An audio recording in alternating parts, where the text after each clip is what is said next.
నమస్తే రమ్మగారు. నమస్తే జయ. మంచి స్టోరీస్ ఏమైనా చెప్తారా? స్టోరీ సిరీస్ చెప్తారా రమ్మగారు? లేకపోతే 4 భాగాలు సిరీస్ ఒకటి చెప్దాం. చెప్పండి. చిన్న సిరీస్. ఓకే. పూర్వం బాగ్దాద్ నగరంలో ఒక బెస్త అబ్బాయి ఉండేవాడు. బెస్త కుర్రాడు, చేపల అబ్బాయి. బెస్త వాళ్ళు అంటే అంతే కదా. అయితే ఇది ఖలీఫా కథ అనమాట. ఆ అబ్బాయి పేరు ఖలీఫా. వాడు పరమ పేదవాడు. పాపం వాడికి పెళ్లి కూడా కాల. ఎవరు పిల్లనివ్వాల. ఇంత పేదవాడికి ఎవరు పిల్లనిస్తారు? వాడు రెక్కాడితే కానీ డొక్కాడదు. ఆ రెక్క ఒక్కో రోజు ఆడేదే కాదు పాపం వాడికి. ఏవో 4 చేపలు తెచ్చుకుని అమ్ముకొని తినేవాడు. అయితే ఒకనాడు చాలా ట్రై చేశాడు, ఎక్కడా చేపలు పడల. అయితే వాడు ఊరికి చాలా దూరంలో ఉన్న టిగ్రీస్ నది అక్కడికి వెళ్ళాడు. వెళ్ళగా వెళ్ళగా వెళ్ళగా ఎంత వెళ్ళాడు. వేస్తే 3 సార్లు వేసేట వాళ్ళ ఏం పడల. 4వసారి వేస్తే వాళ్ళ బరువుగా లాగుతోంది. ఆ పూటే అనుకున్నాడు, ఏంటి నా జీవితం ఇలా ఉంది. అందరూ ఇట్లా గాలం వేస్తేనే చేపలు పడతాయి అదృష్టవంతులకి. మనకి వల వేసినా పడకపోతే వల వెయ్యాలాగా శక్తి అంతా దానికే పోతుంది.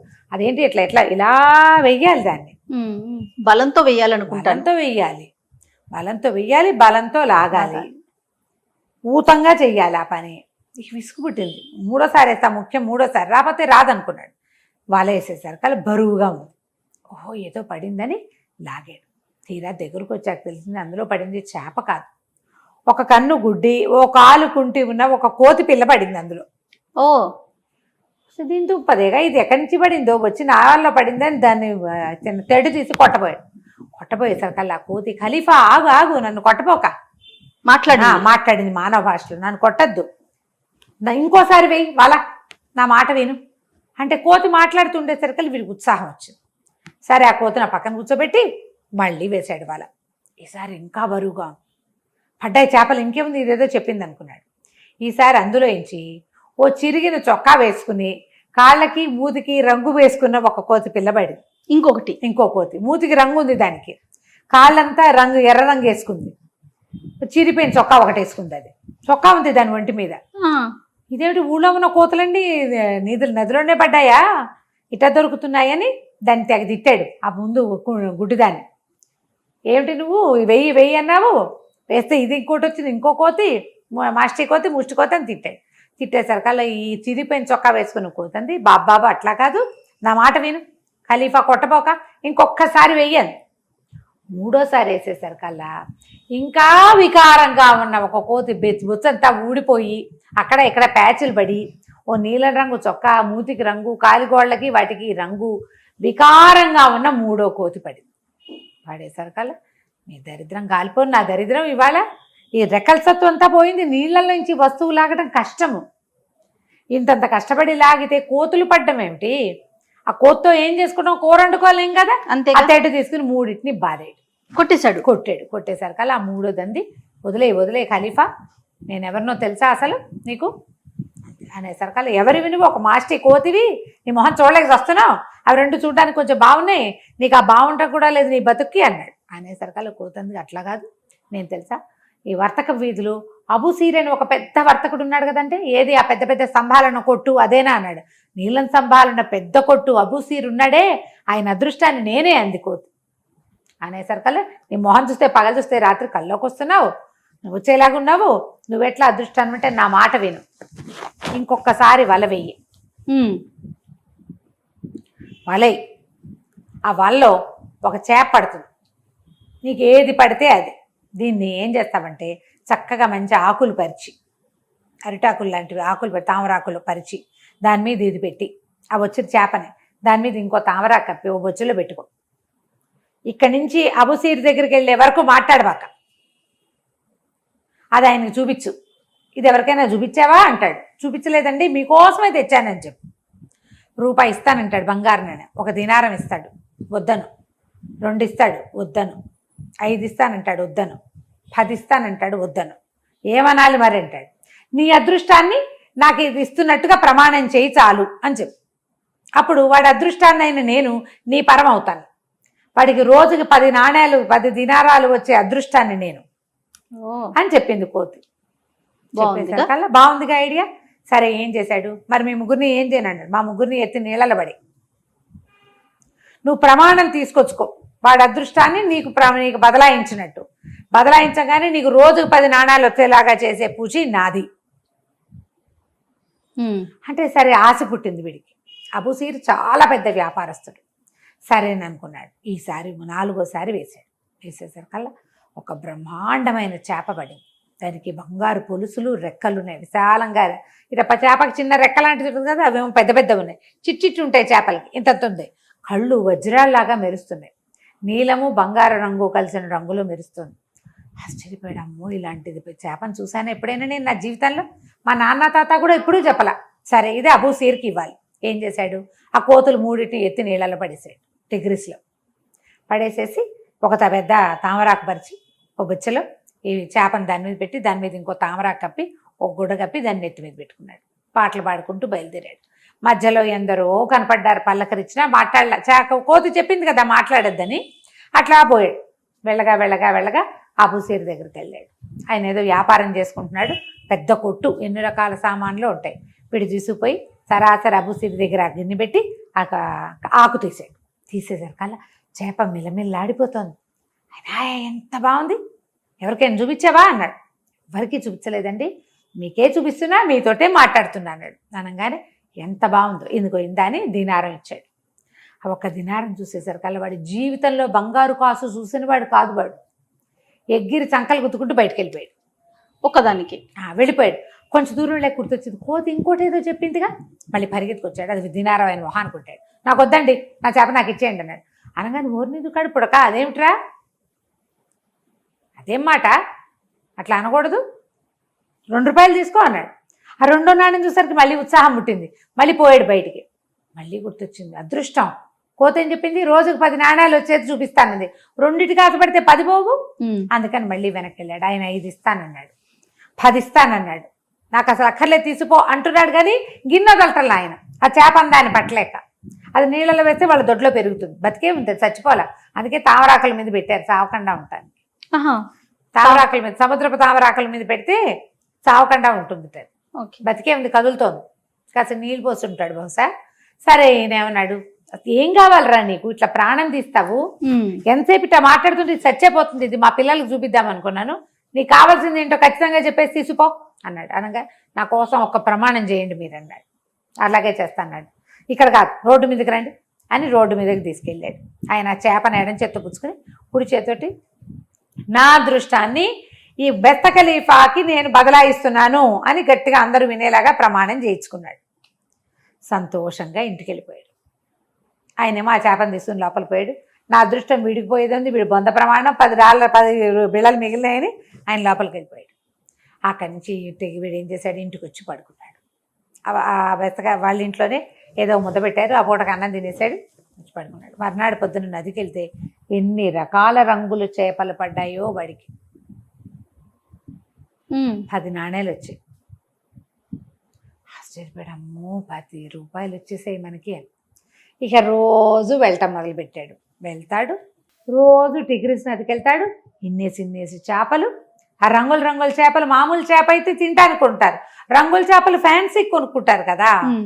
ఈ ఫ్యాన్సీ వ్యవహారంతో రోజుకి 10 నాణ్యాలు రావడం మొదలెట్టాయి. 10 రోజులు గడిచేసరికల్లా వాడి దగ్గర 100 బంగారు నాణ్యాలు వచ్చినాయి. వాడు ఒక ఉత్సాహం పట్లైపోయాడు. వాడికి ఏమనిపించింది, మన దగ్గర 100 నాణ్యాలు చేరినాయి, రేపొద్దున ఖలీఫాకి డబ్బులు కావాల్సి వస్తాయి, ఒరే ఖలీఫా నీ దగ్గర డబ్బులున్నాయి కదరా, బెస్త ఖలీఫా ఇవ్వరా అని అడుగుతాడేమో. ఎవరికైనా చుట్టుపక్కల వాళ్ళకి తెలిస్తే అప్పు అడుగుతారేమో. ఖలీఫాకి తెలిసిపోతే ఖలీఫా అడుగుతాడేమో. ఒకవేళ నా దగ్గర ఉండి నేను లేవంటే వాళ్ళు ఏమంటారో, లాగేసుకుంటారు, మళ్ళీ తెమ్మంటారు, అప్పుడు ఏమవుతుందో అని ఇవన్నీ ఊహించుకుంటారు కదా కొంతమంది. రేపేం జరుగుతుంది, ఎల్లుండి అన్నీ ఊహించుకుని వాడు ఏమనుకున్నాడు, ఒకవేళ నా డబ్బులు నేను ఇవ్వనంటే, నేను కష్టపడి సంపాదించుకున్నానంటే ఖలీఫా గారు కొరడాలు పెట్టి కొట్టిస్తాడేమో నన్ను. ఓరిని కొరడా పెట్టి కొట్టిస్తే అప్పుడు నేను తట్టుకోవద్దు. తట్టుకోవాలంటే ఏం చేయాలి, ప్రాక్టీస్ చేద్దాం. అందుకని ఏమనుకున్నాడు, ఒక కొరడా తెచ్చుకున్నాడు. కొరడా తెచ్చుకుని వాడే రాత్రిపూట 10 గంటలకు అన్నం తిన్నాక కొరడా పెట్టి ఫెడేల్మని కొట్టుకోవడం, బాబు నా దగ్గర లేవండి, డబ్బులు లేవండి అని ఒక కేక పెట్టడం, మళ్ళీ ఫెడేల్మని కొట్టుకోవటం. చుట్టుపక్కల వెళ్ళే వాళ్ళకి ఒక 5-6 కొరడా దెబ్బల తర్వాత వినపడింది. ఏమిటి వీడు వీలేమనుకున్నారు, అయ్యో రామా ఈ బెస్త ఖలీఫా గారిని ఎవరో కొడుతున్నారు, అదే కదా. వాడు నా దగ్గర డబ్బులు లేవు అంటాడు, వీడి దగ్గర ఏముంటాయి ఏమిట్రా అని వీళ్ళు ఆశ్చర్యపోయి ఇళ్ళ వాళ్ళు పరిగెత్తుకొచ్చారు. మనుషుల పొలకువ లేదు, ఒక కొరడా దెబ్బ ఒక అరుపు వినపడుతుంది. ఆ చుట్టుపక్కల ఇళ్ళ వారు చేరి కేకలు పెట్టారు, ఖలీఫా తలుపు అంటే తలుపు తీశాడు. ఏమిట్రా ఎవరు నేను కొడుతున్నారంటే నేనే కొట్టుకుంటున్నానండి అన్నాడు. ఎందుకు రండి, నా దగ్గర డబ్బుల కోసం ఖలీఫా కొట్టిస్తే అన్నాడు. మిగిలిన వాళ్ళకి వీడి మానసిక స్థితి మీద చాలా డౌట్ వచ్చింది. వాడు మామూలు బెత్త పిల్లవాడు, వాడి దగ్గర ఎక్కడ వస్తాయి డబ్బులు, వాడు బొందా, అడగటం ఏంటి కొట్టటం ఏంటి, వీడి పిచ్చకింది ఏదో వేరే తాగేసి ఉంటాడు, లేదా ఏ పిచ్చి చేప తిన్నాడో వీడికి ఇలా మెంట్లెక్కిందని అందరూ వెళ్ళిపోయారు. వాడు నిజం చెప్పిన వాళ్ళు ఎవరు నమ్మలా, వాడి దగ్గర 100 నాణ్యాలు ఉన్నాయంటే నమ్మలా ఎవరు. అదే వాడు ఏం చెప్పాడు, 100 వచ్చినాయి నా దగ్గర అని. ఏమనుకున్నాడు, సరే ఓ పని చేద్దాం, ఇట్లా కాదు, ఎక్కడ ఎవరికి కనపడితే వాళ్ళు కొట్టేస్తారని భయం పట్టుకుంది వాడికి. ఎంత ఖర్చు పెట్టినా 100 చేరుతూనే ఉన్నాయి వాడి దగ్గర. ఓ 10 వచ్చినాయి అనుకో, వాడు అవి ఇవి కొనుక్కున్నా 100 ఉంటున్నాయి. ఏం చేశాడు, ఓ చిన్న అంత సంచిలో పోసి కుట్టేసి చొక్కా లోపలి భాగంలో కుట్టుకున్నాడు. దాన్ని లోపల భాగంలో కుట్టుకుని కూర్చున్నాడు. ఒక పూట వెళ్తూ వస్తూ ఉన్నాడు అనమాట. సరే ఏమనుకున్నాడు, ఇవాళ కొత్తగా సంపాదించుకుందామని ఓ 2 రోజుల తర్వాత ఓ 2-3 రోజులు ఖాళీగా ఉండేవాడు, డబ్బులు ఉన్నాయిగా తింటూ ఉండేవాడు. వెళ్ళేసరికల్లా ఏమైంది, ఈ నీళ్ళల్లోకి వేసేసరికి ఏమీ పడలా చేపలు. ఇదేంటి వాళ్ళు నాకేమీ ఎందుకు పడలేదు, నాకు డబ్బులు రావా ఇంకా అని ఆశ్చర్యం కాదు. ఎన్నిసార్లు వేసాడు వాళ్ళ, ఎన్నిసార్లు వేసినా పడపోయేసరికల్లా 5-6 సార్లు వేసరికి చెమటలు పోస్తాయి. అవునవును, చెమటలు పోస్తాయా, ఈ చెమటలు పోసేసరికల్లా అందులో డబ్బులు ఉన్నాయన్నమాట మర్చిపోయాడు. చొక్కా విప్పేసాడు. చొక్కా విప్పేసేసరికల్లా చొక్కా కిందకు వచ్చేసింది. ఈసారి వల విసిరి దాన్ని లాగే క్రమంలో ఈ కాళ్ళ దగ్గర ఉన్న చొక్కా కాస్త ఎగిరెళ్ళి నీళ్ళలో పడి, చొక్కా తీసుకునేందుకు వాడికి లభించలేదు అవకాశం. మళ్ళీ విసిరేస్తున్నాడు ఉద్రేకంతో ఆ చొక్కా కోసం. 5-6 సార్లు వేసేసరికల్లా బొక్క బోర్లా పడ్డాడు. ఈసారి ఏమైంది, ఆ వల వాడిని చుట్టుకుపోయి అప్పటికే 10-15 సార్లు వేసేసరికల్లా వాడి సత్తా అంతా పోయింది. భయం వేసింది, డబ్బులు పోయినాయని బెంగొచ్చేసింది. తల్లకిందులైపోయి ఆ వల వాడంతా ఒళ్ళంతా చుట్టుకుపోయి స్పృహ తప్పిపోయి పడిపోయాడు. వీడి దగ్గర డబ్బులున్నాయని ఒక ఆత్రం ఆపుకోలేని తనం. తాపిగా రోజుకు 10 సంపాదించుకుంటూ ఇల్లు బాకలు ఏర్పరచుకుంటే సరిపోయేది కదా, దాన్ని అరిగించుకోలేని మనస్తత్వం అన్నమాట. దాంతో పడిపోయాడు. దీనికి కథకి 2వ అంకం ఒకటి ఉంది. ఖలీఫా, ఇప్పుడు వీడేమో బెస్త ఖలీఫా కదా, ఖలీఫా గారికి ఏంటంటే ఆయన ఎక్కడికో ట్రిప్కి వెళ్దామని బయలుదేరాడు. హారూన్ అల్ రషీద్ ఖలీఫాగా ఉన్నారు, అప్పుడు రాజుగా ఉన్నాడు అనమాట. రాజు ఖలీఫా అంటే. అయితే ఏంటంటే ఆయన కాలంలో అల్కిర్నాస్ అని ఒక పెద్ద నగల వ్యాపారస్తుడు ఉండేవాడట. ఆయన ఏంటంటే అసలు ఈ హారూన్ అల్ రషీద్కి అంటే పెద్ద రాజుగారికి చాలా స్నేహితుడు. అప్పుడప్పుడు అప్పులు కూడా పెడతాడు రాజుగారిని చెప్పుకునేవాళ్ళట. అయితే ఆ ఊళ్ళోకి ఏదైనా కొత్త నగ, కొత్త వస్తువు, కొత్త విషయం వచ్చినా, కొత్త బానిసలు వచ్చినా ఫస్ట్ ఆయన దగ్గరికే వచ్చేది. అంత డబ్బున్నవాడు అనమాట. అయితే ఆయనకు అప్పట్లో ఒక చాలా అందగత్తె, చక్కగా సంగీత పాడే కుతుల్ కులుబ్ అనే ఒక అమ్మాయి బానిస పిల్ల ఆయన దగ్గరకు వస్తే ఆయన ఏం చేశాడు, ఆ పిల్ల సౌందర్యానికి మురిసి చాలా బాగా పాడుతోంది, ఖలీఫాకి సంగీతం ఇష్టమని ఆ పిల్లని ఖలీఫాకి కానుకగా పెట్టారు. అతను చేశాడు, అల్కిర్నాస్ ఇచ్చాడనమాట. ఇచ్చేసరికల్లా ఏమైంది, ఈ ఖలీఫా ఈ కుతుల్ కులుబ్ తాలూకు సంగీతానికి మైమరిచి మిగిలిన రాణుల దగ్గరికి వెళ్ళేవాడే కాదట. ఎంతసేపు ఈ పిల్లతోటే ఉండేవాడు పగలు రాత్రి. ఆయన పొద్దుపూట వ్యవహారాలు చూసుకునేవాడు, సాయంకాలం సంగీతం విని ఆ అమ్మాయితో కలిసి ఉండటం కోసం ఆ అమ్మాయి మందిరానికి వెళ్ళిపోయేవాడు ఆ బానిస పిల్లతోటి. రాణి జుబేదా గారికి చాలా కోపంగా ఉండేదట. ఏమిటి మేమందరం ఏం చెయ్యాలి, వంతులు వేసుకుని రావాలి తలా ఒకసారి, మా మొహాలు ఎవరు చూడకుండా వారాల తరబడి దాని దగ్గరకు వెళ్ళిపోతే మేమంతా ఏం చేయాలని మిగిలిన రాణుల్ని కూడగట్టుకుని ఆ మంత్రులు జాఫరు వాళ్ళందరినీ కేకలు పెట్టింది. ఈయన ఎక్కడికైనా తీసుకెళ్ళండి, కనీసం అమ్మాయి మించి. ఆయన ఏంటంటే ఏ వెర్రి పెడితే ఆ వెర్రే ఖలీఫాకి. అక్కడికి వెళ్ళడం మొదలు పెట్టాడు, అలా వెళ్ళిపోతూ ఉంటాడు అనమాట. మధ్యలో ఏదైనా కొంచెం గ్యాప్ వచ్చింది అనుకో, గ్యాప్ మారుతాడు ఎంతో కొంత. కొన్నాళ్ళు వెళ్ళాడు, ఇక ఆపండి అని ఇప్పుడు కేకలేసరికి వీళ్ళంతా ఏమన్నారు, ఆయన దగ్గరకు వచ్చి, అట్లా కాదండి కొంచెం ఇక్కడ ట్రిప్కి వెళ్దాం, ఈ మధ్యకాలంలో ఎక్కడికి వెళ్ళలేదు, ఓ బానిస పెళ్ళి వచ్చి మన స్నేహాలు విడగొడితే ఎట్లా, మనం ఊరు చూసి ఎన్నాళ్ళు అయింది, కొత్తగా తోటల్లో అన్ని పూతలు వచ్చి ఉంటాయి, వెళ్దాం అంటే సరే అందరూ వచ్చి చెప్పేసరికల్లా సరేనన్నాడు. ఓ గుంపుగా ఒక సమూహం కొంతమంది మన భటులు నిగ్రో బానిసలు వాళ్ళతోటి బయలుదేరేసరికల్లా ఏమైంది, ఎక్కడికో వెళ్ళిపోయారు. ఆ గుర్రాలు ఎగురుతూ ఉంటే ఒక ఉత్సాహం వస్తుంది అనమాట.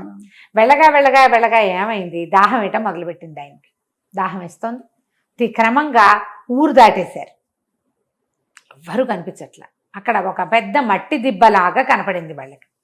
కనపడేసరికల్లా ఈయన అన్నాడు, తలా వైపుకి వెళ్దాము, ఆ మట్టి దిబ్బ మీద ఏదో కనపడుతోంది, అదేమిటో చూస్తానన్నాడు. అనేసరికల్లా మీరటు వెళ్ళండి అన్నాడు. ఆయనకి ఏంటంటే తన వెనకాల ఎవరైనా నలుగురు వచ్చి తనకు సహాయం చేస్తే నచ్చదు. నేను అసహాయ సూర్యుడిని, నా దారి నేను చేసుకుంటానంటాడు. అందుకని ఏం చేశారు, తలా పక్కకి నీళ్ళకి వెళ్దామని 3-4 పోయారు. ఓ గుంపంతా అక్కడ ఉంది. దూరం నుంచి చూస్తూనే ఉన్నారు. ఈయనట వెళ్ళేసరికి పెద్ద మట్టి గుట్ట. ఆ గుట్ట మీద ఏదో చుట్టుకుని మానల్లే పడింది. కొంచెం దగ్గరికి వెళ్ళేసరికి జాఫర్ అన్నాడు, ప్రభు ఖలీఫా ఆయన వాడెవడో మనిషిలాగా ఉన్నాడండి అంటే, సరే నేను పోయి చూసేస్తా, నువ్వు రాబోకన్నాడు. ఆయనట నడుచుకుంటూ పోయేసరికి ఆయనకి ఏం కనపడింది, పెద్ద మట్టి దిబ్బ. దాని మీద ఒక చేపల వల్ల చుట్టుకుని అడ్డదిడ్డంగా పడిపోయి వెర్రుచూపులు చూస్తున్న బెస్తవ ఖలీఫా కనిపించారు. ఖలీఫాకి డబ్బులు పోయినాయని తెలిసిపోయింది. బెస్తవాడికి డబ్బు పోయింది, అర్థమైంది. ఆ దుఃఖంతో ఆవేగంతో వాడు ఇంకా వెర్రెత్తిపోయి ఉన్నాడు. ఆ వల్ల ఇరుక్కుపోయాడు. వాడు ఇంకా దొరలేసి మొత్తం వాళ్ళంతా చుట్టేసుకున్నాడు. వెర్రి వాళ్ళకం పడింది. డబ్బు సంపాదించేటప్పుడు ఒకటి ఉంటుంది, పోగొట్టుకున్నప్పుడు ఇంకో వెర్రిగా ఉంటుంది. అవునవును. వీడి దగ్గరికి వెళ్ళేసరికల్లా ఈయనకి తెలిసింది, ఎవరు నువ్వు ఏంటి అనేసరికల్లా ఆవిడకి ఏం డౌట్ వచ్చింది. ఆ బెస్తవాడికి మతిపోయి ఉన్నాడు, వాడు డబ్బులు పోయినాయి, ఎవడరా నువ్వు అని కేకలు పెట్టాడు. ఆయన ఏం చేశాడు, సరే ఓడదీద్దామని కొంచెం విడదీశాడు. విడదీసేసరికల్లా వీడు వచ్చినవాడు పెద్దవాడు గొప్పవాడు అలాంటి ఊహలు రాల. నా బట్టలేవి అని చూసుకున్నాడు. చొక్కా లేదు, చొక్కా పడిపోయింది కదా, నా చొక్కా ఏది అని అక్కడి నుంచి ఈయన చూసి ఏమనుకుంటాడు, సన్నాయి వాయించేవాడు అనుకున్నాడు, భజంత్రి వాడు అనుకున్నాడు రాజుగారిని చూసి. ఆయన ఫుల్గా బుగ్గలు నిండుగా ఉండి మూతి కొంచెం చిన్నది. అయితే మాత్రం ఎవర్రా నువ్వు భజంత్రి వాడా, నా డబ్బులు కాజేసావా, నా బట్టలు నువ్వు కాజేసావా, ఈ గుడ్డేసుకున్నావు, ఇది ఎక్కడిది. ఆయనకి ఇంత ముఖమల్ల అంగరఖ ఒకటి ఉంది. ఆయనకి పిచ్చ నవ్వొచ్చింది. ఆయనకి అలాంటివి ఏమైనా వింటే మహా సరదాగా ఉంటుంది. పోనీలే పాజిటివ్గా తీసుకుంటాడు. ఆయనకి పగలబడి నవ్వొచ్చేసింది. సరిగ్గా హాత్ తేరి నవ్వుతావా, నా గుడ్డ లాగేసావు, నా బట్టలు కాజేసావు, నా డబ్బులన్నీ కాజేసావు, ఏవి తీ నా డబ్బులు అన్నాడు. నా దగ్గర డబ్బులు లేవన్నాడు. ఈయన డబ్బులు లేవంటే విప్పు, చొక్కా విప్పేయంటే చొక్కా విప్పేయడం మరీ సరదా. ఆయన ముఖమల్ల అంగరఖ తీసేసాడు. ఈ అంగరఖ వేసుకున్నాడు. పై చొక్కా లేదు, చిన్న గోచి మాత్రమే ఉంది.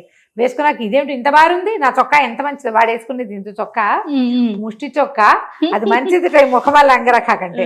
అందులో డబ్బులు ఉన్నాయి కదా, ఆయన దగ్గర ఇంత పిడిబాకుంది, అది తీసుకుని కింద కోసేశాడు. ఆ ముఖమాల అంగర ఇంత పొడుగుంది, అది అంగరఖాలంటే ఇంచుమించు ఓవర్ కోట్ లాంటిది కదా. వీడు మోకాళ్ళ దాకా కోసేశాడు, కాళ్ళకి అడ్డం పడుతుందని. అక్కడి నుంచి నువ్వేమిటి బూరా బుత్తే, నీకేమొస్తుంది, భజంత్రి వాడా నీకు అని అడిగాడు. అడిగేసరికల్లా ఆయనకి పక్కపక్క నవ్వొచ్చింది. ఆ నెలకు 10 దినారాలు ఇస్తారులేనండి. చిచ్చి 10 దినారాలండి, మనకు రోజుకే 10 దినారాలు వస్తాయి. వీడు రోజుకు 10 చొప్పున 10 రోజులు సంపాదించాడు. నువ్వు నాతో ఉండు, నీలాగా హట్టాకట్టాగా ఉన్నవాడు ఒకటి దొరికితే కనుక మనం చక్కగా వలేసి చేపలు పెడదాం, నీకు చేపలు పట్టడం నేర్పిస్తా, వచ్చా నీకు అన్నాడు. వాడు రాదన్నాడు.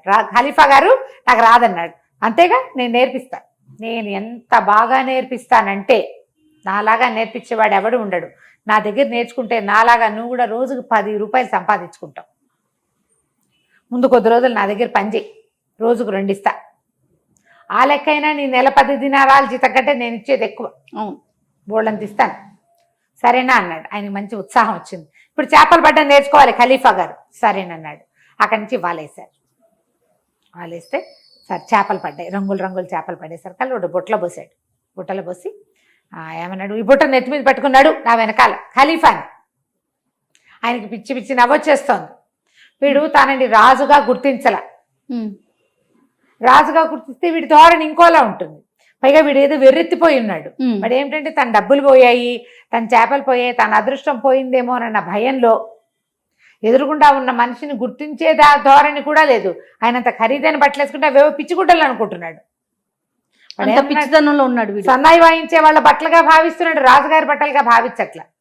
అక్కడి నుంచి ఏం చేశాడు, ఈయన పరిగెత్తుకుంటూ గట్టి కొట్టెక్కేసాడు.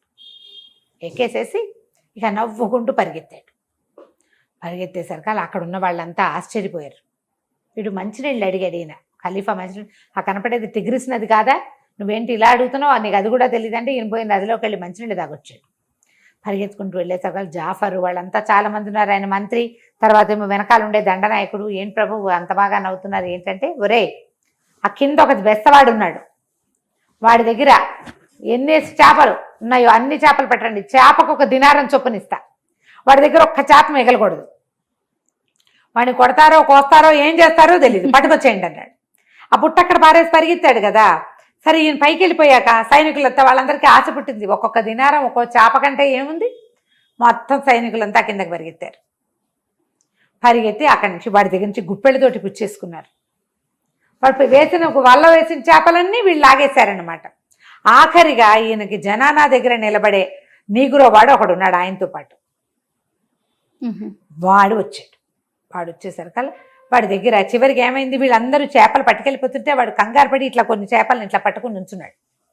సైనికులు కదా, కత్తిడాలు ఉంటాయి వాళ్ళ దగ్గర. వీడి భయం వేసింది ఖలీఫాకి, బెత్త ఖలీఫాకి. ఆ చేపలను చూసరికల్లా అరే ఆ చేపలు ఎవరా అన్నాడు. నీకు ఇనాం ఇస్తానంటే నేను ఇవ్వను, నాకు $10 వస్తుంది, దానికి 10 దినారాలు వస్తాయంటే 10 కాదురా ఇంకా ఎక్కువే ఇస్తాను, ఇవ్వమనేసరికల్లా వాడు నేను ఇవ్వను అన్నాడు. అనగానే వీడు బాకు చూపించాడు. బరిసె లాంటిది ఇట్లా పట్టుకుంటారు కదా, పొడుగాటి పొడి చేస్తాను అనేసరికల్లా వాడు ఏం చేస్తాడు పాపం, అదే ఆఖరివి కొన్ని నీళ్ళలో పడిపోయినాయి. 2 పెద్ద పెద్ద రంగు చేపలు తీసి ఈ నీగ్రో వాడి చేతిలో పెట్టాడు. నీగ్రో వాడు ఆ 2 చేపలు పుచ్చుకెళ్ళిపోతే వీడు ఒట్టిగా నుంచుని ఉన్నాడు. వీడి దగ్గర ఏమీ లేవు, మొత్తం వెళ్ళిపోయినాయి. వాడు మొత్తం పట్టుకుపోయారు. ఆయన రాజుగారికి వీడిని ఏడిపించాలని ఆయన సరదా అనమాట. మొత్తం అన్నీ వెళ్ళిపోయినాయి. ఆయన నీగ్రో వాడు ఆఖరి 2 చేపలు కూడా పట్టుకుపోయాడు. సరే అందరికీ డబ్బులు పంచాడు. వీడి గట్టు కిందే నుంచున్నాడు. వాళ్ళు గుర్రాలు వేసుకుని ఊళ్ళోకి వెళ్ళిపోయారు. వీళ్ళు ఊళ్ళోకి వెళ్ళేసరికి అలా అక్కడ ఇంకో నాటకం జరుగుతుంది. అక్కడ ఏం జరిగింది, కుతుల్ అని ఒక అమ్మాయిని తెచ్చాడు కదా, ఇతను మన వ్యాపారస్తుడు ఒక ఆయన ఇచ్చాడు, అల్కిర్నాస్ ఇచ్చాడు. ఎప్పుడైతే ఖలీఫా తన సైనికులు వీళ్ళందరితో కలిసి యాత్రకి బయటికి బయలుదేరాడో ఊళ్ళో తిరగడానికి, జుబేదార్ ఆయన ఏం చేస్తుందంటే ఆ అమ్మాయినేమో తన జనానంలోకి రప్పించి దానికి ద్రాక్షసారం తాగబోయిచ్చి దాన్ని పెట్లో పెట్టించేసింది. పెట్లో పెట్టించి ఇంకో పెట్టి తెప్పించి అందులో ఏదో బరువైన సామాన్లు పెట్టించేసి కూతులు చచ్చిపోయింది అని ప్రచారం చేసి, ఇదంతా ఒక రోజులో జరగల, ఒక రోజున్నర పట్టింది. చచ్చిపోయిందని ఆ అమ్మాయికి చేపముళ్ళు గొంతులో అడ్డం పడి ఊపిరాడక చచ్చిపోయిందని దానికి గోరి కట్టేశామని జనాలలోని తోటలో ఓ పక్కన ఒక అందమైన పాలరాతి గోరి కట్టించేసింది. నిజానికి కూతులు చచ్చిపోలా, బాక్సులో జనానాలో ఒక మూలబడింది. తాగేసింది అమ్మాయి, రాక్షసవంలో నిద్రమందు కలిపేశారు, తాగి పడుకుంది. అక్కడి నుంచి ఏమైంది, రాజుగారి ఖలీఫా బయట నుంచి వచ్చేసరికల్లా ఎవరో బానిస చనిపోయింది అని వార్త వచ్చింది. ఎవరు చనిపోయారు అని వెళ్ళేసరికల్లా జనానాలు అందరూ అయ్యో అయ్యో కూతులు ఎంత బాగా పడేది, చేప ముళ్ళు ఇరుక్కుంది, చేప ఎముక గొంతులో ఇరుక్కుని చచ్చిపోయింది, చేప ఎముక ఎక్కడిది అంటే జుబేదా రాణులందరికీ మరి విందిచ్చింది. కుతుల్ కూడా బానిసగా కాకుండా రాణిగానే ఆహ్వానించింది. అందరూ తిన్నారు తాగారు. ఆమె సన్నటిది కదా, నాజూకు మనిషి, ఆ చేప ముళ్ళు ఇరుక్కుపోయింది, చచ్చిపోయింది. రాజుగారు ఖలీఫా గారు లబో దిబోమని ఏడ్చేసరికల్లా సరే వీళ్ళంతా అన్నారు అసలు అమ్మాయి సమాధి దగ్గరికి వెళ్ళి చూద్దాం. సమాధి దగ్గరికి వెళ్తే అక్కడ ఏంటంటే దుఃఖం మనాయించడం కొన్ని రోజులు ఉంటుంది, దుఃఖపు దినాలు, విచారపు దినాలు అని ఒక 3 రోజులు 5 రోజులు ఉంటుంది. ఈయన చాలా దిగులుగా ఉన్నాడు. ఆ పిల్ల సంగీతము, దాని అందము, దాని నాజుకు మర్చిపోలేకపోతున్నాడు. రాండి అనుకుంది ఇంకో 2 రోజులు పోతే ఆయనే మర్చిపోతాడు, ఏదైనా కొత్త గోళ్ళలో పడి. ఆయన గోల అది, కొత్తది ఏదైనా వస్తే ఇది మర్చిపోతాడు. 2-3 రోజులైనా ఆయన అందులో నుంచి బయటికి రాలి. 3 రోజులు అయిపోయింది, ఏడుపు మొహం పెట్టుకునే ఉన్నాడు. జుబేదా అంది ఈయన మనసు మార్చండి ఏదైనా చెప్పి అని చెప్పింది మిగిలిన మంత్రులకి వాళ్ళకి. జావేద్ అన్నాడు, ప్రభు ఎన్ని రోజులు ఇలా బానిస పిల్ల కోసం దుఃఖిస్తారు, పాపం అమ్మాయి చిన్న వయసులో దాని ఆయువు తీరిపోయింది, ఉండిపోనివ్వండి, ఏదైనా వినోదం కోసం ఏదైనా చేద్దాం, మీ మనసు కొంచెం మారుతుంది, చెప్పండి మీకేం చేయమంటారు చెప్పండి, వినోదం కోసం ఎక్కడికైనా వెళ్దామా, ఎవరినైనా పిలుద్దామా, ఏదైనా వింటారా అంటే ఈయన గుర్తొచ్చింది. అరే ఆ రోజు బెస్త ఖలీఫా దగ్గర నుంచి చేపలని లాక్కొచ్చాం కదా, వాడిని పిలిపించండి, వాడి సంగతి చూద్దాం అన్నాడు. అక్కడి నుంచి ఏం చేశాడు, ఇక్కడ ఉన్న వాళ్ళకి ఏం చెప్పాడంటే శిక్షలు మన దగ్గర ఉండేవి మామూలుగా 50 కొరడా దెబ్బలు, 100 కొరడా దెబ్బలు, కొరత వేయటం, ఇట్లా శిక్షలన్నీ కొన్ని చీటీలు రాయమన్నాడు. అక్కడి నుంచి డబ్బులు 0, 1, 2, 3 అట్లా దినారాలు చీటీలు రాయండి అన్నాడు. ఈ చీటీలన్నీ రాసి పక్కన పెట్టండి అని ఆ బెస్త ఖలీఫాని పిలిపిస్తే వాడికి వస్తూనే నీగ్రా వాడు కనపడ్డాడు. అరే నా దగ్గర డబ్బులు చేపలు తీసుకున్నావు, డబ్బులు ఇస్తానో నాకేమీ ఇవ్వలేదురా దుర్మార్గుడా, అంటే నీకు ఎందుకు, ఖలీఫా దగ్గరికి వెళ్ళు, నీకు కావాల్సిన ఇస్తారన్నాడు. లోపలికి ప్రవేశపెట్టారు. వీడు లోపలికి రాగానే తన శిష్యుడైన భజంత్రి వాడిని గుర్తుపట్టాడు. ఖలీఫాని చూసి భజంత్రి వాడు అనుకున్నాడు కదా, ఊరిని భజంత్రి వాడా, నా బుట్టెత్తుకుని పారిపోయావు కదరా, నా చేపలన్నీ పోయినాయి అని కేకలు పెట్టాడు. రాజుగారికి విపరీతంగా నవ్వొచ్చింది. వీడికి కాసేపటికి అర్థమైంది, వీడు భజంత్రి వాడు కాదు, నేను పొరపాటు పడ్డాను, ఈ మొత్తం ఉన్న జనం అంతా ఆయన మాట వింటున్నారు అని అర్థం. ఆయన ఖలీఫా అని అర్థమైంది. కొంచెం బిక్క చచ్చిపోయాడు. ఏం చేయాలో తెలియలే, ఏం చేయాలో తెలియకపోతే ఈయన మంచి సరదా వచ్చింది. సరదా వచ్చి ఒక ఆట ఆడుకుందాం, అక్కడ నాదొక చేపలు పట్టడం నేర్పించావు కదా, ఇక్కడ నీకు ఇంకొకటి నేర్పిస్తాను, ఈ చీటీలు ఉన్నాయి, చీటీలో ఏదొస్తే అది ఇస్తాను నీకు అన్నాడు. అనేసరికల్లా మొదటి చీటీ తీయగానే 50 కొరడా దెబ్బలు వచ్చింది. అయ్యో, వీడు 50 కొరడా దెబ్బలు తిన్నాడు. వీడు ఇంతకుముందు ప్రాక్టీస్ చేశాడు. అయ్యో నాకు ముందే తెలిసింది, దొంగ కోతి నాకు అబద్ధం చెప్పింది, అదృష్టం వస్తానంది, కొరడా దెబ్బలు ఇప్పుడు బాధపడకుండా అలవాటు చేసుకోవడం కోసం నేను ముందే చేసుకున్నానని 50 కొరడా దెబ్బలు తిన్నాడు. అక్కడి నుంచి ఇంకో చీటీ తీయమన్నారు. ఇంకో చీటీ తీయమంటే ఒక బంగారు దినారం వచ్చింది. దినారం ఇచ్చారు. 50 కొరడా దెబ్బలకి ఒక దినారమా, అయ్యో రామా నా దగ్గర 100 పోగొట్టుకున్నానంటే ఇంకో చీటీ తీరా ముచ్చే 3వ సారి అన్నారు. వాడు 3 సార్లు చేస్తాడు కదా అన్ని పనులు, చేసేసరికి 0 వచ్చింది. ఇక నీకు ఇచ్చేది లేదు చచ్చేది లేదని రాజుగారు పక్కపక్క నవ్వుతూ ఈ దినారం ముచ్చుకుని బయటికి పొమ్మన్నారు. పొమ్మనేసరికల్లా బయట ఉన్న నీగ్రో వాడు ఏమిచ్చాడు ఖలీఫా, నీకు ఏమిచ్చాడు 50 కొరడా దెబ్బలు ఇచ్చాడు, అసలు సగం నువ్వు తీసుకో, ఇగో ఈ బోడి దినారం నాకెందుకు అని చెప్పేసి ఆ దినారాన్ని ఎత్తి నీగురు మీదకి విసిరుకొట్టాడు. నీగురు వాడికి చాలా జాలేసింది. అయ్యో పాపం, వాడి చేపలన్నీ తీసుకుని మనమంతా డబ్బులు తీసుకుంటాం కదా, నాకు కూడా 2 దినారాలు వచ్చినాయి అని చెప్పి ఏమనుకున్నాడు, ఆ ఫ్రెండ్స్ అందరికీ అరే కేకలు పెట్టాడు, ఒరే వీళ్ళందరూ వీడికి ఏమన్నా ఇద్దానరా అంటే చాలా వచ్చినాయి చేపలు, తలా 1 దినారం వేసి అదొక 100 దినారాలు అయింది. ఆ 100 ఒకటి చేతులు పెట్టాడు. చేతులు పెట్టి ఇవి పట్టుపోరా అనేసరికల్లా ఆ 100 ఒకటి చేతితో పుచ్చుకుని మెల్లిగా బయటికి వెళ్ళిపోయాడు. కూతులు కులుపుని బాక్స్లో పెట్టారు కదా జుబేదా రాణి గారు, ఆవిడ ఏం చేసిందంటే ఆవిడ దగ్గర ఉన్న నల్లటి నీగురో బానిసని, అరే దీన్ని తీసుకెళ్లి బజార్లో ఎక్కడైనా అమ్మేసేయండిరా అని చెప్పేసరికల్లా బజార్లోకి ఇచ్చేశారు. బజార్లోకి వెళ్ళిపోయింది అది. ఈ నీగురో బానిస వాడి దగ్గర నుంచి నాణేలు చేపలు తీసుకున్నామని 100 నాణేలు ప్లస్ వాడు 1 నాణ్యం 101 వాడి చేతిలో పెట్టి వెళ్ళరా బాబు అని పంపించాడు. వృధాగా కొరడా దెబ్బలు తిన్నాడు, రాజుగారి సరదా కోసం అని చెప్పి ఇచ్చాడు. వీటి డబ్బులు పుచ్చుకుని వెళ్తుంటే ఒక చోట ఒక ముసలివాడు ఒక పెద్ద చెక్క పెట్టెని పెట్టుకుని దాని పక్కన కూర్చుని దాన్ని వేలం వేస్తున్నాడు. పాడండి, ఇది మామూలు పెట్టె కాదు, దీంట్లో మహత్తర శక్తులు ఉన్నాయి, మహత్తరమైన బంగారం ఉందో, వెండి ఉందో, బట్టలున్నాయో, ఎక్కడ ఏమున్నాయో తెలీదు, పెట్టెకి బీగం వేసింది, జుబేదా రాణి గారి మందిరం నుంచి వచ్చింది కాబట్టి తప్పకుండా ఖరీదైన వస్తువులే ఉంటాయి, మీకేం నష్టం రాదు, రూపాయి నష్టపోరు, పాడండి అంటే మనవాడు కొంచెం ఉద్రేకి కదా ఈ బెస్త ఖలీఫా, అక్కడ పాడాడు. నుంచుంటే అందరు పాడుతున్నారు, రూపాయి 2 3 4 5 11 16 అని 100 అన్నారు. 100 అన్నాక వీడి గుర్తొచ్చింది, తన దగ్గర ఒక 100 ఒక నాణ్యం ఉన్నాయి, 101 అన్నాడు. ఉద్రేకి ఆలోచించాడు వాడు, ఆలోచించకుండానే ఇట్లా చేసుకున్నాడు. 101 అనగానే గంట కొట్టేశారు కదా. ఏం చేస్తాడు, అప్పటిదాకా వాడి జీవితంలో ఎప్పుడూ 100 నాణ్యాలు కంటితో చూసిన వాడు కాదు. వాడు ఇంకేం చేయలేక ఆ 101 నాణ్యాలు వాళ్ళ చేతిలో పెట్టి ఆ పెట్టె మోసుకుంటూ ఇంటికి తెచ్చుకున్నాక వాడికి ఏమనిపించింది, నాకు కోత ఏం చెప్పింది, అదృష్టం రోజు 10 చొప్పున ఇస్తానంది, 100 పోయింది, 100 వచ్చింది, 100 పోయింది. కానీ మళ్ళీ ఇవాళ 100 వచ్చింది, 100 పోయిందంటే మళ్ళీ ఇప్పుడు ఇంక వస్తుందన్నమాట. గ్యారంటీగా ఇందులో ఏదో ఉంటుందని పెట్టని తీయడానికి ప్రయత్నం చేశాడు, రాల. సరే అన్నం తిందామని ఒక ముద్ద తెచ్చుకుని కూర్చునేసరికల్లా ఈ పెట్లో ఇంచి ఆ పిల్ల కాస్త మెలకు వచ్చింది. కూతురు కులుపుకి మెలకు వచ్చింది. సారా తాగిచ్చారు కదా, ఆ సారా మత్తు దిగేసరికల్లా అది అటు ఇటు కదిలి పెట్టని తోయటం మొదలెట్టేసరికి అడిలిపోయాడు. మూతప్రేత పిశాచాలు ఏవో ఇందులో బంధించి ఆ తర్వాత దీన్ని ఇచ్చేసి ఉంటారని కేకలు పెట్టాడు. ఏమనుకున్నాడు, ఇప్పుడు ముందు దీన్ని తీయాలంటే సుత్తి శానం కావాలి, పెట్టె పగల కొట్టాలి, అవి శబ్దాలు చేస్తున్నాయి భూతాలు, వాటి విముక్తంగా కల్పిస్తే బాగుంటుందని కేకలు పెట్టి, అయ్యా బాబు ఎవరన్నా సహాయం చేయండి, సుత్తి వండి శానం ఇవ్వండి, భూతాలున్నాయి, పిశాచాలున్నాయి నడిచేసరికల్లా చుట్టుపక్కల ఇళ్ళ వాళ్ళంతా లేచారు. ఏమిట్రా నీ గోలంటే, మా ఇంట్లో భూత ప్రేత పిశాచాలున్నాయి, సుత్తి శానం ఇవ్వండి వాటిని పోగొట్టుకుంటానంటే, వీడి గోలమండ సుత్తి శానంతో భూత ప్రేతాలను ఎట్లా పోగొడతాడు? పెట్టుంది అనే పాయింట్ చెప్పటల్లా వాడు. భూతాలు ప్రేతాలు అంటాడు, సుత్తి శానం అంటాడు. సరే సుత్తి శానం పడేశారు. వీడు పోయి లోపలికి వెళ్ళి తలుపేసుకున్నాడు.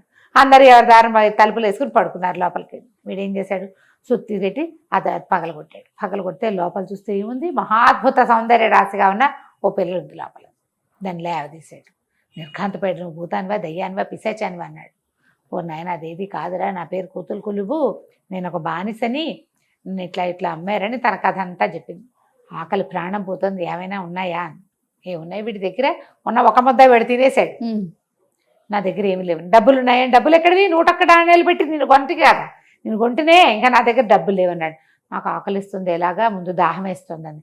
అక్కడి నుంచి వీడికి అన్నీ ఓసారి ఆలోచించండి, అది దాహం వేస్తుందండి అనగానే పెద్ద పెద్ద కేకలు పెట్టి మంచినీళ్ళు ఇవ్వండి, మంచినీళ్ళు ఇవ్వండి అంటే ఇంటి చుట్టుపక్కల వాళ్ళంతా తలా 2 తిట్లు తిట్టి మంచినీళ్ళు పోసారు. ఒక నీళ్ళ పూజ ఇచ్చారు. నీళ్లు తాగింది. 10 నిమిషాలు కూర్చున్నాక ఆకలంట మొదలుపెట్టింది. డబ్బులు ఉన్నాయా అంటే డబ్బులేవి. అక్కడి నుంచి మళ్ళీ కేకలు పెట్టాడు. ఆకలి చచ్చిపోతున్నాం, ప్రాణం పోతుంది, ఏదైనా ఉంటే పడేయండి పడేయండి అంటే చుట్టుపక్కల ఇళ్ళ వాళ్ళంతా రాత్రి 11 గంటలకు ఏముంటుంది, తలా ఒక ముద్ద వేశారు. సరే ఇద్దరు కలిసి కూర్చుని తిన్నారు. తిన్నాక ఈ అమ్మాయి ఏమంది, ఓ పని చెయ్యి, సరే ఈ అమ్మాయి కథ అంతా చెప్పింది కదా, చెప్పి ఖలీఫా నన్ను కనుక అక్కడికి చేర్చావంటే ఖలీఫా నీకు డబ్బు ఇస్తాడంటే వీడంటాడు, బెస్త ఖలీఫా, ఖలీఫా అంటే ఎవడో అనుకోకు, వాడు నా దగ్గర చేపలు పట్టుకోవడం నేర్చుకున్నటువంటి భజంత్రి వాడే, వాడికి నేనే నేర్పించాను. అక్కడికి వెళ్ళాక అంతా ఖలీఫా ఖలీఫా అని వాడి మాట వింటాననేసరికల్లా తెగ తిట్టింది అమ్మాయి. నీ బొందా, ఆయనకి అట్లాంటి సరదాలు ఎక్కువ, ఆయన్ని వదులు బోరోదేవాడివని నువ్వు ఎట్టా అనుకున్నావు, ఈ వెకిలి మాటలు మానేయి, ఇట్లా పిచ్చివాగుడు వాగకూడదు, నీ బుర్ర పనిచేయదా, అంతమంది సైనికులు ఉన్న దాంట్లో భజంత్రి వాడు ఎందుకుంటాడు, ఆలోచించవా నువ్వు అని తిట్టింది. సరే ఇద్దరు కలిసి తిన్నారు కదా, ఇప్పుడు పడుకుందాం, రేపు పొద్దున్న చూసుకుందాం అనుకున్నారు. రాత్రికి పడుకున్నారు. పడుకున్నాక ఈ అమ్మాయి ఏం చేసింది, మర్నాడు పొద్దున, నాకు నా మాట విను, నేను నీ ఉత్తరం రాసిస్తా. ఆల్కీర్నాస్ ఉత్తరం రాసింది. రాణి జువేదానాన్ని ఇట్లా తాగిచ్చి పడుకోబెట్టింది. ఒక పెట్లో పెట్టారు, అది నా ఎవరో బెస్తవాడు కొన్నాడు, వాడి ఇంట్లో ఉండిపోయాను నేను అని చెప్పి ఆయనకి ఉత్తరం రాసి ఇచ్చేసరికల్లా ఆల్కీర్నాస్ ఇంట్లోకి ఎవరైనా వెళ్ళగలరు, ఖలీఫా దగ్గరికి ఎవరు వెళ్ళలేరు. ఆ కాగితం జనానా చేతిలో పడిందంటే దీన్ని చంపేస్తారు ఇక్కడ. అందుకని తెలివిగా ఎవరైతే తనని ఖలీఫా దగ్గర చేర్చారో వాళ్ళకు ఉత్తరం రాసింది.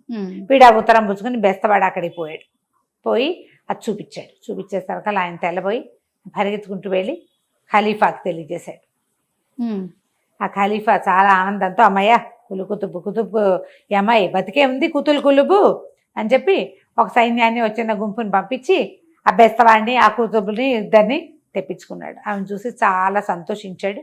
అక్కడి నుంచి ఈ బెస్తవాడిని అంతా వాడికి జరిగిందంతా వాడు మళ్ళీ మళ్ళీ వివరంగా చెప్పించుకున్నాడు అనమాట. నీకు అదృష్టం ఎలా వచ్చింది, ఏం జరిగింది, నువ్వు తర్వాత ఏం చేసావు అని. కానీ వాడు చెప్పిన ప్రతి వాక్యానికి పగలబడి నవ్వొచ్చింది. వాడు ఏం చెప్పాడు, మొదలు 3 కోతులు వచ్చినాయి, మొదటి కోత అలా ఉంది, దాన్ని నేను కొట్టాను, 2వ కోత తీసుకురమ్మంది, 3వ కోత నేను తర్వాత అక్కడి నుంచి ఆయన దగ్గర తీసుకెళ్లారు. అలీ నూరు ఎవరో ఉన్నాడు కదా, ఆయన వర్తకుడు అబుసీర్ని కేకేశారు. అబుసీర్ని కేకేస్తే వాడు చెప్పాడు, ఓసారి నాకు ఆ కోతి దొరికింది, నేను దాన్ని నీ అదృష్టాన్ని అని చెప్పింది, నాది వ్యాపారం ఎత్తుకుంది. తర్వాత ఈ అబ్బాయి వచ్చి అసలు అతను ఏమనుకున్నట్ట, నన్ను మతం మార్చుకోమని ప్రమాణం చేయమంటున్నాడు అనుకుని నేను కొట్టించాడు కూడా బెస్తవాడిని ఆయన. అది కాదు, జస్ట్ నీ అదృష్టం నాకేమన్నారు, దానికి ఏముందని ప్రమాణం చేశాను అన్నాడు. అవన్నీ విని ఈయన చాలా సంతోషించాడు. సంతోషించి వీడికి నువ్వు నీ చేపలు పోగొట్టుకున్నందుకు, తర్వాత ఏమో నాకు చేపలు పట్టడం నేర్పించినందుకు, ఇంత వినోదాన్ని ఇచ్చినందుకు, ఈ కుతులు కులుపుని మళ్ళీ నా దగ్గరికి చేర్చినందుకు అని చెప్పి 50,000 దినారాలు ఇచ్చాడు. వీడు అదృష్టం చూడు, ఆ కోతిని పట్టుకున్న అదృష్టం అనమాట. ఇచ్చి ఒక ఇల్లు వాకిలి ఏర్పరిచి రాజుగారిని వినోదపరచడానికి కబుర్లు చెప్పడం కోసం అప్పుడప్పుడు కబుర్లు చెప్పడానికి వచ్చేలాగా ఏర్పరిస్తే ఈ బెస్తవాడు ఇంకా బెస్తవాని మానేసి చేపలు పడ్డం మానేశాడు. చక్కగా హాయిగా ఇల్లు వాకిలి ఏర్పరచుకుని ఒక మంచి ఉన్నత కులీన సంజాత అయిన ఒక పిల్లని పెళ్లి చేసుకుని సంతోషంగా రాజుగారి ఏమంటారు ప్రాపక వర్గంలోనే ఒకడుగా ఎంతో కాలం ఉండిపోయాడు. ఈ చూడు, వాడు ఏంటంటే అదృష్టమే అవును, కానీ ఎవరికైనా ఏదైనా కలిసి వస్తే దాని మీద 5 పైసలు మింగిన ఎలకల్లాగా అయిపోతారు. ఈ ఖలీఫా కథల్లో అలాంటివి చాలా కనపడతాయి. అదృష్టాలని అరిగించుకోలేరనమాట, సహజంగా తీసుకోలేరు. కలిసి వచ్చేసరికల్లా మనం కూడా అంటాం, నడమంత్ర నరాల మీద కూరుపని నేల మీద ఆగలేని తనం వస్తుంది. ఆగలేని తనంతో వీడి ఇంతకు పాడు చేసుకున్నాడు కానీ పాపం మళ్ళీ తెచ్చుకోవాలి. కలిసి వచ్చింది. కోతి చెప్పింది కదా అదృష్టం కలిసి అంతే. వస్తుందని. అంతే కథ కంచికి మనం ఇంటికి. సూపర్ రమ్మ గారు. నమస్తే. నమస్తే.